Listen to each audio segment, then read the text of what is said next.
देखो यहाँ क्वेश्चन सिर्फ समझो। बोलता है दो संख्याओं का योग 19 है। दो संख्या कोई भी संख्या हो सकता है, या तो 15 + 4, 16 + 3, कोई भी दो संख्या है जिसका योग कितना है 19 है। फिर यहाँ पर बोल रहा है पहली संख्या के तिहाई भाग का मान 5 है, तो बोल रहा है तो दूसरी संख्या के 1/2 भाग का मान ज्ञात करे। देखो क्वेश्चन आते हैं, दो संख्याओं का योग, एक संख्या x दूसरा संख्या y मान लो, है ना। x + y = 19। ये हो गया तुम्हारा पहली संख्या हुआ। ये हो गया तुम्हारा दूसरी संख्या। यहां तक तो समझ गया ना।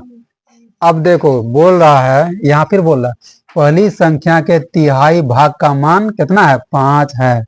पहली संख्या कितना है x, उसका तिहाई भाग का मान कितना है 5, तो x का वैल्यू कितना हुआ 15।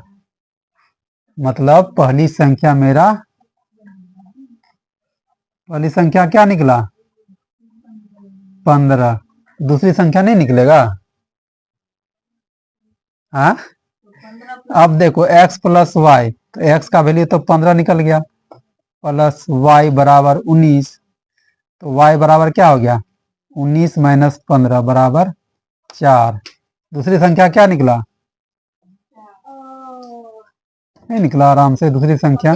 यहाँ पर सिंपल भी था, दोनों संख्याओं का योग 19 है, पहली संख्या 15 निकला, तो 15 में कितना जोड़ेंगे 19 होगा 4, तो सिंपल सा था 4। दूसरी संख्या 4 निकला। फिर बोलता है तो दूसरी संख्या के 1/2 भाग का मान ज्ञात करे। तो दूसरी संख्या कितना है 4, तो 4 का 1/2 भाग, तो 2 दूनी 4, तो दोनों हो गया आंसर। समझा कितना सिंपल था, फिर से समझ लो। बोलता है दो संख्याओं का योग 19, दो संख्या x + y 19।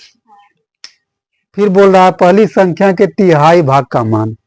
पहली संख्या x का तिहाई मतलब x/3 का मान कितना है 5, तो x/3 = 5, तो x का वैल्यू 15। मतलब मेरा पहली संख्या निकल गया 15।